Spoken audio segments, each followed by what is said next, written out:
नमस्कार, मैं हूं शिवनाथ झा, आर्यावर्त इंडियनेशन.com के यूट्यूब चैनल अखबार वाला। शायद दिल्ली के लोग ही नहीं, बिहार के लोग नहीं जानते होंगे कि मैं अभी कहां खड़ा हूं।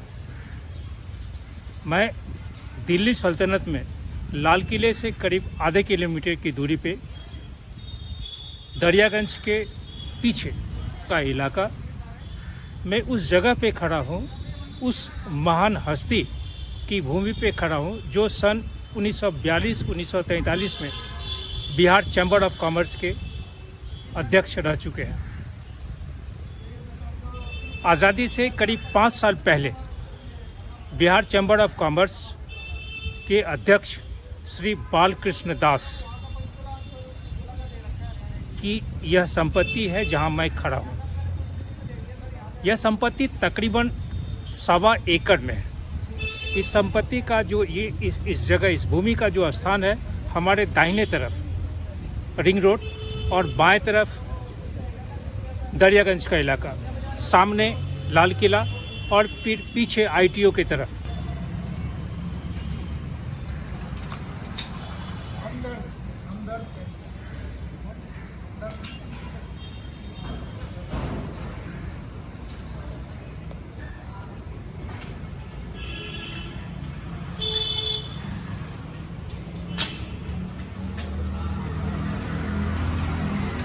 आज मैं दरियागंज के बारे में कहानी करने के क्रम में यहाँ पहुँचा। यह राधा कृष्ण भवन के नाम से विख्यात है। इस भवन में पहुँचने के बाद यहाँ जो मुझे जानकारी मिली, शायद देश के लोग, बिहार के लोग या भारत के तमाम 28 राज्य और 8 केंद्र शासित प्रदेश के लोग शायद नहीं जानते होंगे कि बालकृष्ण दास जो बिहार चैम्बर ऑफ कॉमर्स के अध्यक्ष थे, उनके करीब 80 वर्षीय पुत्र और फिर उनके करीब 50 वर्षीय पौत्र के मन में क्या चल रहा है।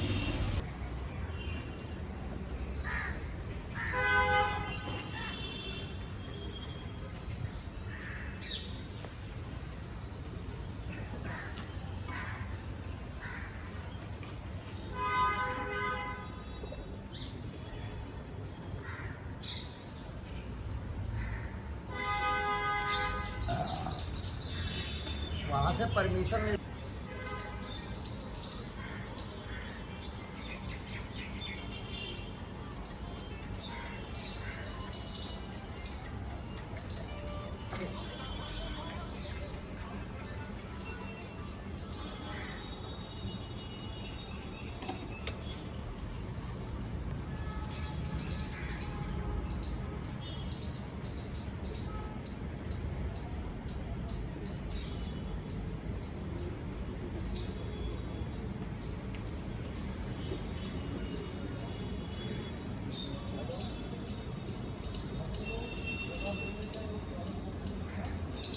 आज़ादी के पहले से दरियागंज का ये इलाका या अंसारी रोड का यह इलाका, इसमें 1 number Ansari road, 2 number, 3 number, 4 number, 5, 6, 7 इस तरह के टुकड़े थे। बहुत बड़े बड़े प्लॉट्स कटे थे, जैसे 1 number Ansari road, 2 number Ansari road, बहुत बड़े बड़े प्लॉट्स थे। लेकिन आज हालत ये है कि अंसारी रोड का या दरियागंज के इलाके में सिर्फ और सिर्फ बालकृष्ण दास, बिहार चैम्बर ऑफ कॉमर्स के अध्यक्ष जो 1942-43 में थे, उनका ही सिर्फ एक उनकी संपत्ति बच पाई है जो आज भी इंटैक्ट है, करीब करीब 1.25 एकड़ में। 1.25 एकड़ की भूमि यहाँ पे किसी एक व्यक्ति का हो, आप अंदाज़ा लगाइए इस संपत्ति की कीमत।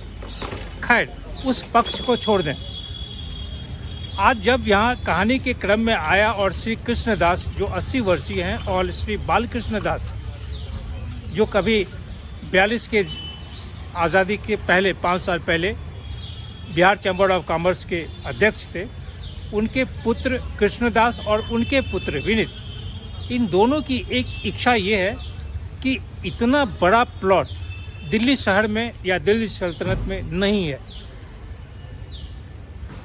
अन्य बातों के अलावे यहाँ पे जो भी व्यवसाय होते हों या जो जिस तरह का यहाँ कारोबार होता है वो चलता रहे, लेकिन उन दोनों पिता पुत्र की ये एक इच्छा है कि पूरे देश में एक तरह से सांस्कृतिक जो क्रांति लाने की बात है उसे इस जगह से लाए जाए।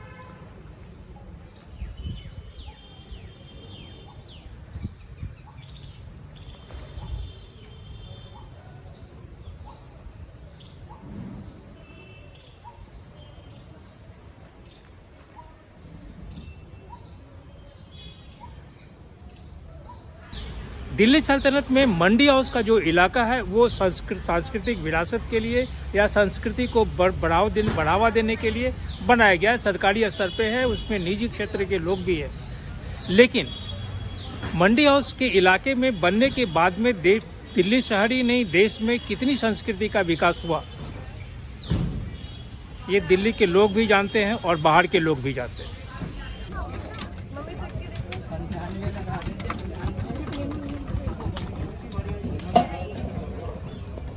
दिल्ली में एक और स्थान है दिल्ली हाट।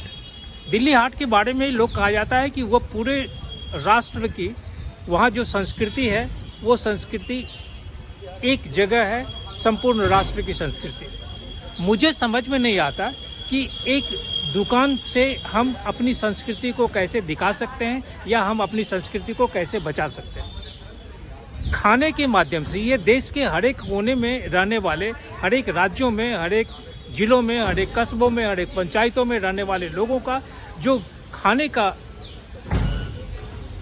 स्वाद है वो अलग अलग है।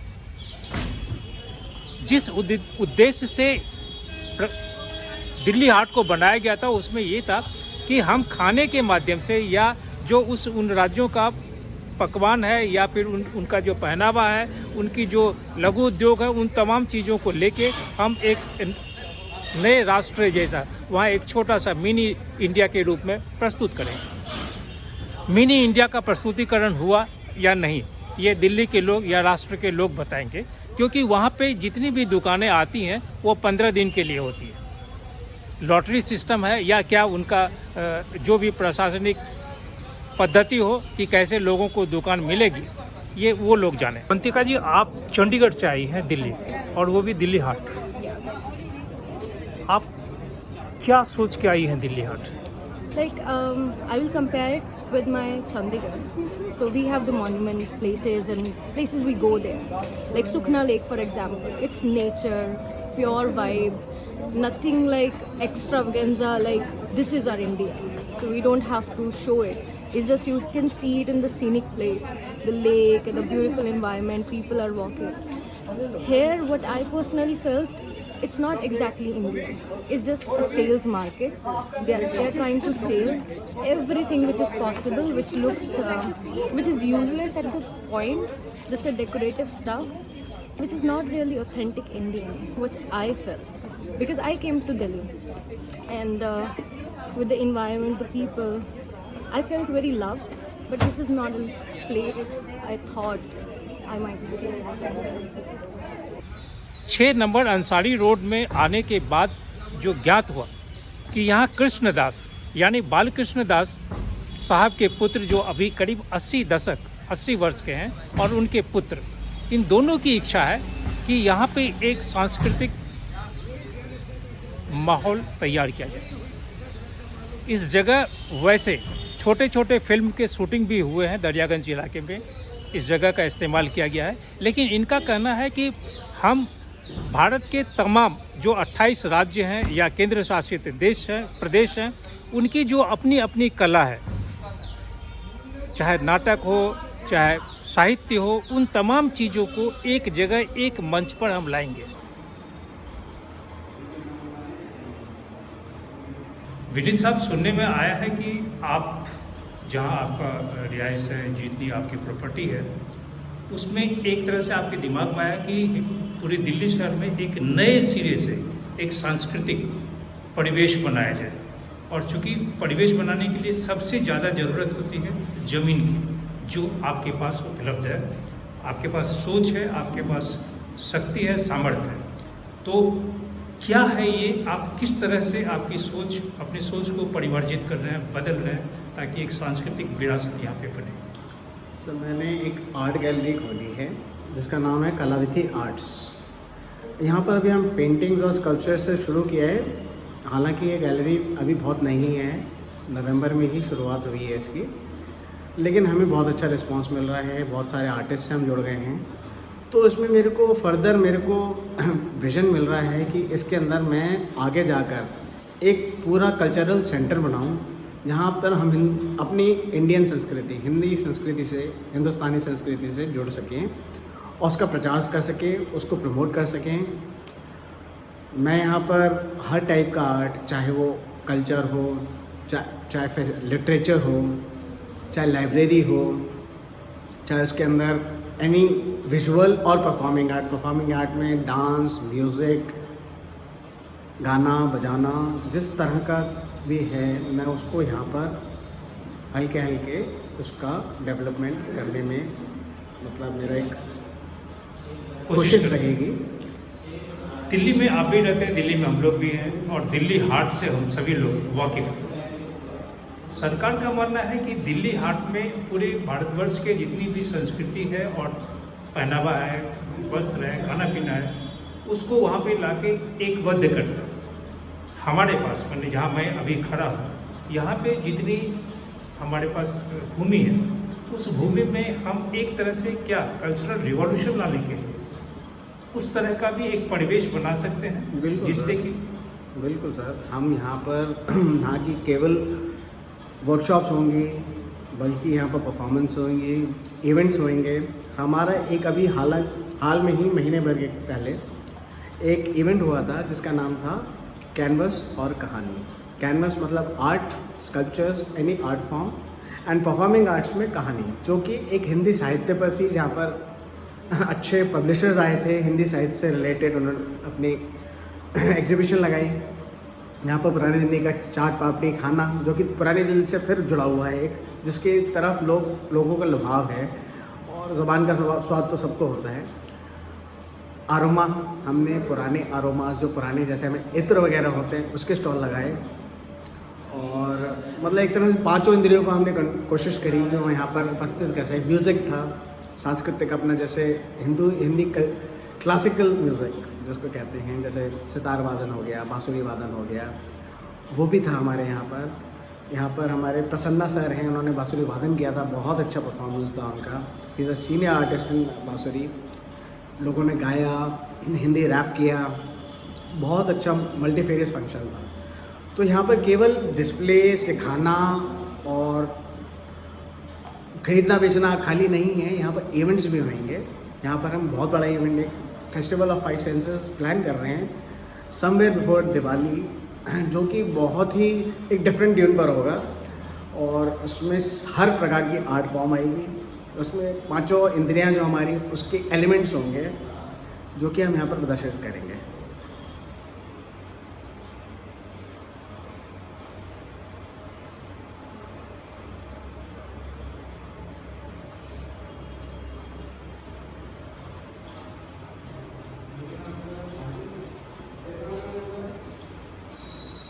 श्री कृष्ण बाबू, मेरा नाम शिवनाथ झा है और मैं एक कहानी कर रहा हूँ, मैं एक पत्रकार हूँ, एक कहानी कर रहा हूँ। मुझे मालूम हुआ कि आपका रिंग रोड और दरियागंज के बीच में जो आपकी संपत्ति है, जहाँ हम सभी लोग बैठे हुए हैं, इसको एक सांस्कृतिक हब, कल्चरल हब के रूप में आप पिता पुत्र बनाने को सोच रहे हैं। पहले तो इस जगह के बारे में आप बताएं, कैसे हुआ, कहाँ से आए? आज जब दरियागंज और अंसारी रोड का अस्तित्व खतरे पे है, सभी ग्रैबिंग हो रहा है चारों तरफ से, यहाँ पब्लिशर्स आ रहे हैं, उस बीच में इस संस्कृति की बात कहाँ से आ रही है? ये मेरे बेटे का अपना विज़न है कि यहाँ इस जगह रह के, जैसे उसे सजेशन मिले हैं एरिया सराउंडिंग देख के, सांस्कृतिक लोग उससे बहुत जुड़ना चाहते हैं, इसीलिए इसका वो डेवलपमेंट करने की सोच रहा है।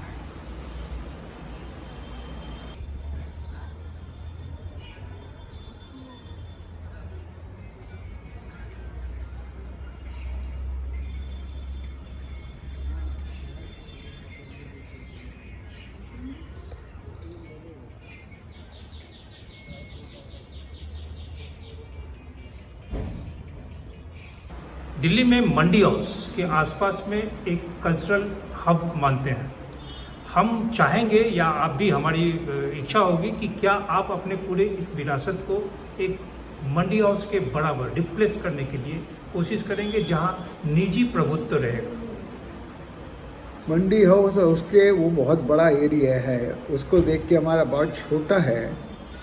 विचार यही है कि ये जो कल्चर हब बनने के लिए सांस्कृतिक कार्यक्रम, चित्रकला, संगीत, इस तरह की चीज़ें यहाँ ज्वाइन करना चाहते हैं। नृत्य, सब आर्ट से रिलेटेड चीज़ों को यहाँ डेवलप करना चाहते हैं। यहाँ अभी तक इस तरह के कार्यक्रम होते हैं? अभी ये शुरू किया है। अच्छा, यहाँ सुनते हैं कि आपका फिल्म का भी शूटिंग हुआ है? कभी कभी कोई फिल्म इंडस्ट्री वाले आके अप्रोच किया है तो उन्होंने यहाँ शूटिंग किया है।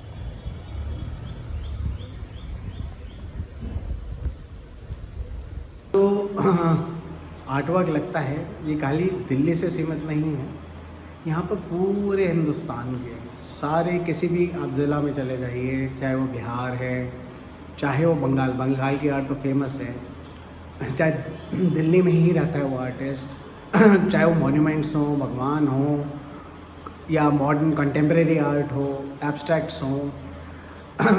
इसमें हिंदुस्तान, देखिए एब्स्ट्रैक्ट तो आज के दायरे में हिंदुस्तानी नहीं है, वो वेस्टर्न कॉपी है, बट रियलिस्टिक में हम हर तरीके, हर ज़िले के, हर कम्युनिटी के हम यहाँ पर आर्ट वर्क प्रदर्शित करते हैं। वही हमारा परफॉर्मिंग आर्ट में भी रहेगा कि इसमें ये नहीं कि कथकली है या कहीं किसी का आर्ट फॉर्म, जो भी आर्ट फॉर्म लोग यहाँ पर सीखना चाहेंगे, उसकी ट्रेनिंग लेना चाहेंगे, उसकी वर्कशॉप कंडक्ट करेंगे।